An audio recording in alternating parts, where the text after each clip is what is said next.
Welcome back to my another mini blog. সকালবেলা আমলা juice দিয়ে দিনটা শুরু করেছিলাম, তারপরেই আমি ডিম টোস্ট খেয়েছিলাম। আমার না ডিম টোস্ট খেতে ভালো লাগে সকালবেলা ব্রেকফাস্টে।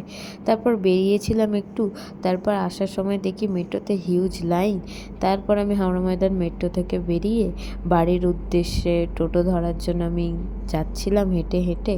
আর আজকে মার্কেটে প্রচুর ভিড় ছিল। আসার সময় আমি রিক্সা নিয়েছিলাম। রিক্সা করে আসার সময় মনে নেই, ফুলও কিনেছিলাম। বিকজ মা পুজো দেবে বৃহস্পতিবার, তাই আমি বুধবারই ফুলটা কিনে রাখি। একটু ডেলি রুটিনে চাপ চলছে, তাই রোজের ব্লগ দিতে পারছি না। দেখো আমার বাড়ির কাজটা খুব অন্ধকার হয়ে যায় রাত্রির হলে। তো ভেবো না আমি গ্রামে থাকি, আমাদের বাড়ির চারপাশটা একটু এরকম গাছ বেশি, তাই অন্ধকার থাকে। তো আমার পাশে থেকেও আমি এভাবেই তোমাদের মিনি ব্লগ দেবো। তোমরা প্লিজ সাবস্ক্রাইবটা করো।